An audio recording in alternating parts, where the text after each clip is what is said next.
Bonjour à tous et bienvenue sur ma chaîne pour cette nouvelle vidéo.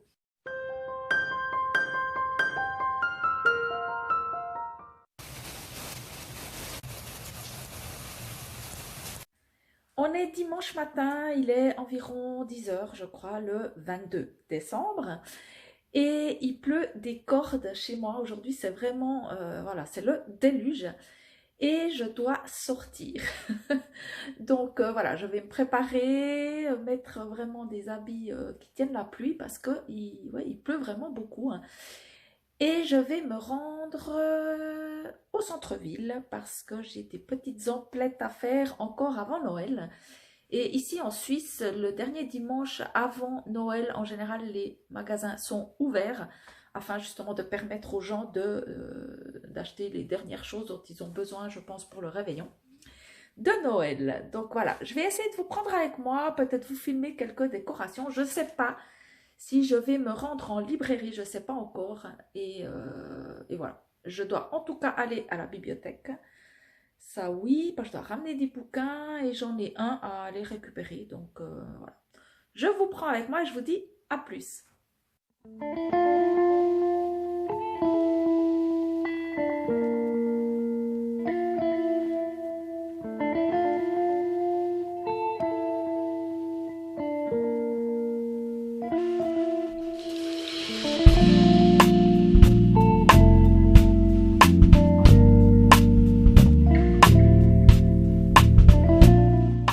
Bon, je suis en ville, il fait un temps épouvantable.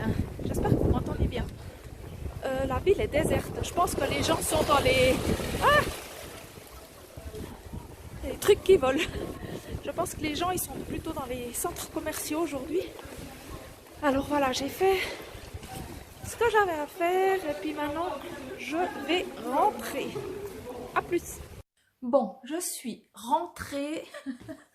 J'ai ma veste. Heureusement que j'avais mis une veste qui résiste vraiment à la pluie parce que même comme ça, la veste est trempe de chez Trempe. Je l'ai mise sur le radiateur parce que ça dégoulinait. Et je me reprends un petit coup parce que je suis quand même allée en librairie pour finir faire un petit tour, mais j'ai été très sage. J'ai craqué pour un marque-page Jane Austen avec ses petites élastiques comme ça. Il est recto verso avec deux motifs différents. Je vous ferai peut-être un petit plan après pour que vous le voyez mieux. Et ensuite, j'ai craqué pour un Noël à la campagne de Anne Perry aux éditions 10-18. Il n'est pas méga super bien noté sur Livre Addict, mais tant pis. Je le trouve intéressant parce que déjà d'une part il est court, hein, et Anne Perry, j'avais lu une ou deux choses d'elle et j'avais bien aimé. Voilà, ça c'est pas non plus du grand waouh, mais voilà, pour passer un petit moment sympa, c'était assez chouette ce que j'avais lu d'elle. Je me souviens plus des titres parce que ça fait un sacré moment. Sinon, je suis toujours dans mon Sherlock Holmes. C'est sympa, j'aime bien ma lecture sans que ça soit non plus comment dire, je sais pas si vous ça vous fait ça, mais des fois il y a des livres où vous avez vraiment très hâte d'y retourner. Dès que vous avez 5 minutes, il vous faut avancer dans votre lecture parce que vous avez très très envie de connaître la suite. C'est pas trop le cas ici avec celui-là. J'ai du plaisir à le lire, mais c'est pas voilà, si je dois le lâcher pendant une journée puis que je peux pas avancer, c'est pas grave. Donc voilà, pour l'instant, bonne lecture, mais ça casse pas non plus trois pattes à un canard. J'aime surtout et avant tout l'ambiance qui se dégage de ce roman, puisqu'on va être voilà, au niveau d'un château. On est dans les années que j'aime beaucoup du 19e siècle, fin 19e siècle, avec voilà, mon imaginaire tout de suite est en effervescence avec ce genre de littérature où ben voilà, je vois les costumes, je vois les carrosses, je vois le château, le mobilier ancien, les cheminées et tout et tout. Donc voilà, c'est vrai qu'au niveau de l'imaginaire, ça fonctionne très très bien pour le moment au niveau de l'ambiance du roman. Et pour l'histoire, ben, le mystère plane toujours. Et j'ai quand même hâte de, voilà, de connaître la suite, mais sans être vraiment à être avec une grande, grande impatience de devoir reprendre mon bouquin à tout prix pour savoir le dénouement de cette histoire. Ça se lit tranquillement. C'est dans la bonne ambiance de Noël, quoique il y a quand même ce petit côté gothique, un petit peu épouvante avec, on ne sait pas s'il y a des esprits et tout ça. Donc c'est un mix entre ambiance de Noël et ambiance Halloween. Aujourd'hui, dimanche, j'ai l'après-midi pour moi tranquille avec le temps qu'il fait. Franchement, je vais rester au chaud. Ouais, j'ai eu ma dose de pluie pour aujourd'hui, donc je vais rester au chaud. Je vais me faire un petit thé et me poser pour bouquiner. J'espère l'avoir terminé. Je vais essayer de bien l'avancer aujourd'hui et le terminer peut-être demain. Et je reviendrai vous en parler. Donc je vous dis à plus tard dans cette vidéo.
Hello, on est vendredi soir. J'espère que vous avez passé un bon Noël.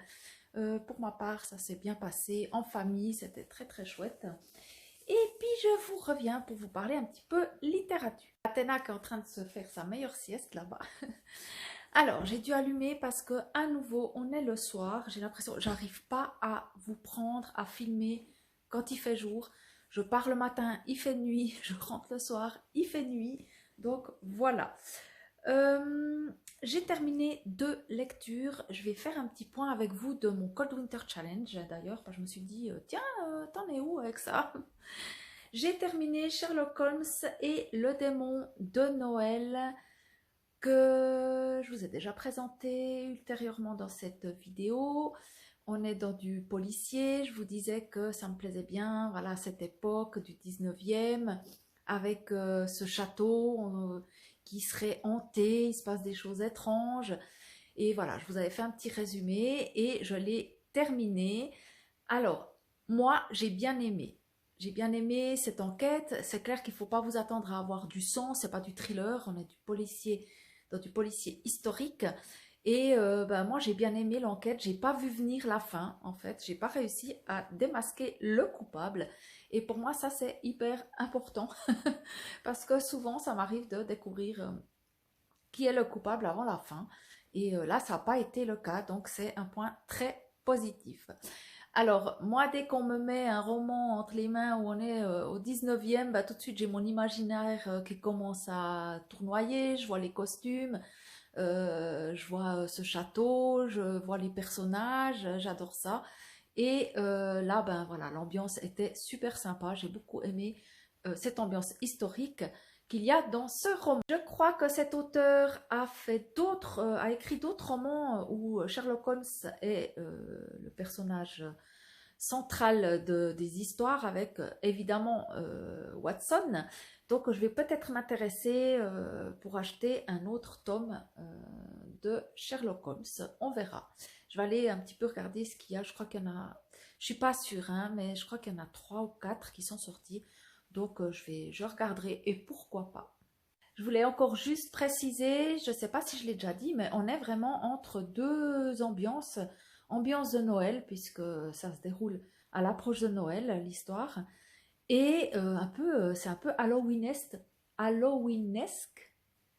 je sais pas comment est-ce qu'on dit, avec voilà, cette ambiance château, esprit, possession. Est-ce qu'il y a vraiment une entité qui rôde dans ce château? Donc vraiment, je pense qu'il est idéal à lire entre Halloween et Noël. Désolée si je bafouille un peu, mais je suis à nouveau un peu fatiguée, donc j'ai un peu de mal. Ensuite, j'ai lu un ouvrage que malheureusement, vous allez très certainement pas pouvoir vous procurer parce que il a été imprimé en Suisse à un tirage limité apparemment. C'est une courte pièce de théâtre qui s'appelle Noël rue de l'Anvers de Emmanuel Delle Piane. Et ça a été imprimé par L'Âge d'Homme, les éditions L'Âge d'Homme, que j'avais trouvé en boîte à livres. Et ma foi, j'ai beaucoup aimé également. On va être dans une histoire vraiment huis clos avec 5 personnages. 5 personnages. Et à nouveau, voilà, c'est à l'approche de Noël. Je ne peux pas trop vous en dire parce que c'est tellement court que je risque de vous spoiler. Mais on va avoir des personnages qui sont hyper attachants. Je les ai beaucoup aimés. C'est un livre que je sais déjà que je relirai. C'est une pièce que je relirai parce que voilà, j'ai beaucoup aimé. J'ai trouvé ça très tendre, très doux et très sympa. Donc voilà, c'est très très court. Hein. Il ne fait pas 100 pages. Il fait 80 pages environ. Et il faisait partie de ma sélection pour le Cold Winter Challenge. Ensuite, comme prévu, je me suis lancée dans Noël à la confiserie de Rosie de Jenny Colgan. C'est une duologie. J'ai lu le premier tome là en décembre, début décembre. Et j'avais envie de le sortir de ma palle avant Noël. J'ai pas réussi parce que j'ai un rythme de lecture qui est très lent, étant donné que j'ai travaillé un petit peu plus que je pensais. Et en dehors de ça, ben voilà, la fatigue et tout. Donc c'est vrai que j'avance moins vite que ce que je pensais dans mon programme lecture. Mais bon, j'ai passé la moitié. Pour le moment, j'aime plus que le premier tome. Je trouve que l'histoire est plus intéressante quelque part. Il y a plein de choses qu'on retrouve du premier tome. Il y a des choses qui ne sont pas élucidées. Il y a des éléments qui sont venus là au milieu se greffer que je me suis dit « Ah, tiens, c'est intéressant ça ». Il se passe quelque chose assez grave en début de roman. Je ne pensais pas qu'elle aborderait ce genre de thématique. Et voilà, je suis agréablement surprise. Et il y a toujours cette histoire avec Liliane, qu'on suit donc déjà dans le premier tome, tout début du premier tome, et qu'on poursuit, on poursuit l'histoire de Liliane dans ce deuxième tome, ainsi que, ben voilà, Rosie. Et pour l'instant, voilà, j'aime plus que le premier tome, malgré que le premier tome, j'avais beaucoup aimé aussi. Donc j'ai hâte de connaître la fin, savoir qu'est-ce qui va se passer pour ces personnages. Comme, ben, je reviendrai vous en parler dès qu'il sera terminé. J'ai jamais réussi à boucler mon Cold Winter Challenge depuis que je tente de le faire. Et peut-être que cette année sera la bonne, puisque avec Noël à la confiserie de Rosie, j'aurai validé le menu féerie des fêtes. Ouais, j'aurais validé les 4 sous-catégories.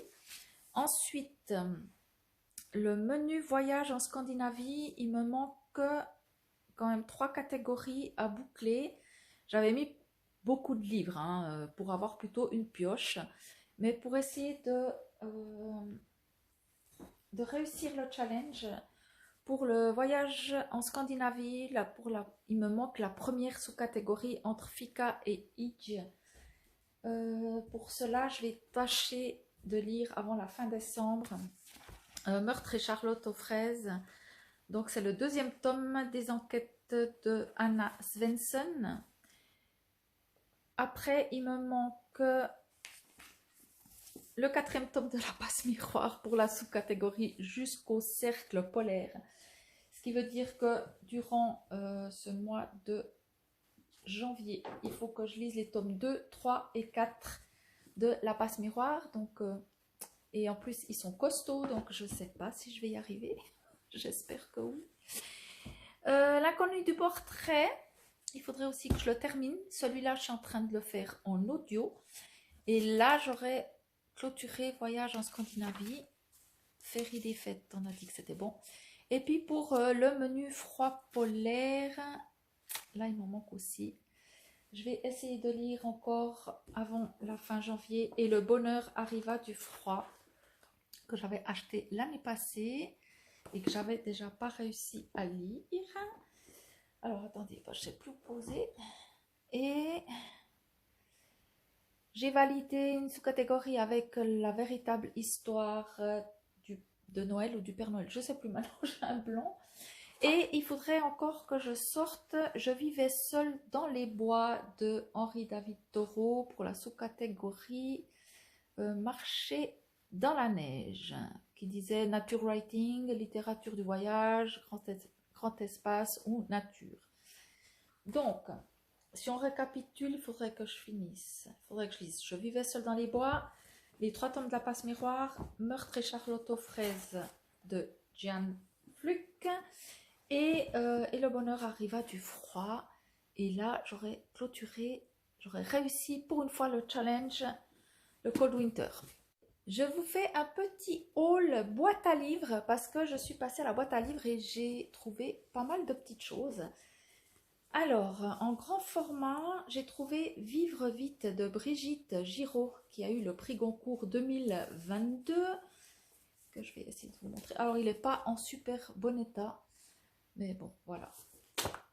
On arrivera à lire quand même. J'en ai beaucoup entendu parler. Bon, bah, prix Goncourt, hein, forcément.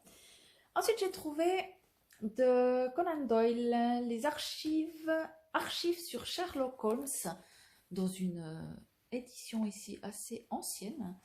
Je crois qu'il y a plusieurs histoires dedans. Ça doit être des nouvelles, mais je ne suis pas sûre. Je me suis dit, c'est marrant parce que je viens de lire un Sherlock Holmes et je tombe à la boîte à livres sur un Sherlock Holmes. Quelle est la probabilité? Ensuite, j'ai trouvé le comité Tiziano de Ian Pierce aux éditions 10-18. Là, on est dans du policier historique, sauf erreur. J'ai trouvé un Olivier Norek dans les brumes de Capeland. Dites-moi si vous avez lu certains de ces livres, ça m'intéresse en commentaire. J'ai également trouvé Frangine de Adèle Bréau. J'en ai aussi beaucoup entendu parler, on l'a beaucoup vu passer celui-là. J'ai trouvé Fille de Camille Lawrence, meilleur livre de l'année. Ces bandeaux là. Voilà, celui-là aussi, je l'avais vu passer quelques fois. Celui-là, je n'ai jamais entendu parler, de Jérôme Garcin, mais fragile. On est sur un témoignage assez dur, apparemment. Il est court. C'est un tout petit livre. Et ensuite, j'ai trouvé L'ensorcellement du monde de Boris Cyrulnik. J'espère qu'on dit comme ça. On est ici sur plutôt un essai. Donc voilà, on verra. Ça sera surprise. Alors, c'est écrit minuscule. J'ai reçu des livres pour Noël. Je vais vous faire un petit plan de fin pour cette vidéo, pour ce vlog, avec les livres que j'ai reçus. Il y en a un, je l'ai reçu sous le sapin. Je l'avais demandé. Je vous en parlerai peut-être plus en détail dans une prochaine vidéo parce que j'ai commencé à le lire. Donc, je pense que je vous en parlerai dans le prochain vlog. Et ensuite, j'ai reçu un bon cadeau pour la librairie et je suis déjà allée chercher 2 livres aujourd'hui. Et j'en ai commandé 2 autres qui devraient arriver ces prochains jours. Donc voilà, je vais juste vous faire un petit plan d'au revoir sur ces livres que j'ai déjà en ma possession, cadeau de Noël. Et je suis passée à la bibliothèque. Je vous bombarde là.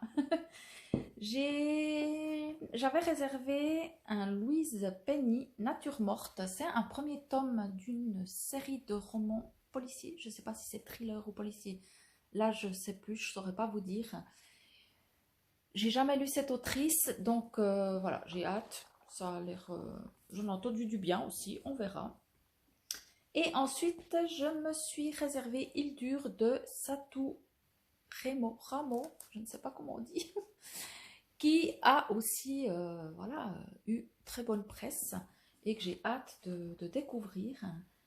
Ça m'intrigue pas mal. On est du policier nordique. Et celui-là m'intrigue beaucoup. J'espère que j'arriverai à le sortir assez rapidement. J'avoue que j'ai encore la tête un peu à Noël. Voilà, je suis encore un peu dans Noël, dans les paillettes, le sapin et tout ça. Puis de lire du thriller, là, tout de suite, maintenant, ça me dit pas grand-chose. J'aurais plutôt envie de prolonger un peu mes lectures autour de Noël et tout ça. Donc, il est probable aussi que je tente durant le mois de janvier de sortir Meurtre sur le Christmas Express de Alexandra Benedict. J'ai pas mes lunettes comme d'habitude. Que je traîne depuis l'année passée. J'ai déjà pas réussi à le lire l'année passée, donc ça m'embête. J'aurais envie de le sortir. Et Crime et boule de neige, Vacances en bord de meurtre de Garance Pomeroy, que j'ai pas réussi à sortir non plus avant Noël. Et mais là, je suis pas sûre qu'on soit dans vraiment Noël ou si c'est hiver. Je sais pas, je sais plus. On verra. Mais celui-là est relativement court, donc tout à coup, je me le glisse encore vite là au mois de janvier. Avec mes petits sous à la librairie, oh, je vais pas y arriver.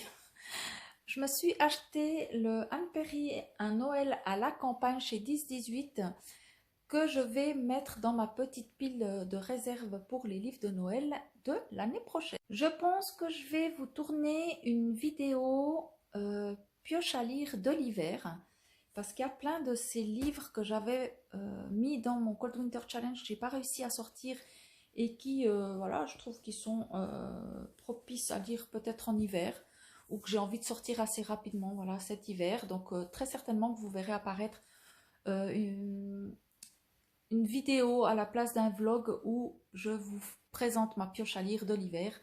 Je vais voir comment est-ce que j'arrive à vous goupiller tout ça. Voilà, cette vidéo touche à sa fin. J'espère que vous avez passé un agréable moment en ma compagnie. Et il me reste à vous souhaiter une très très belle entrée en 2025. Et je vous dis à l'année prochaine. Salut!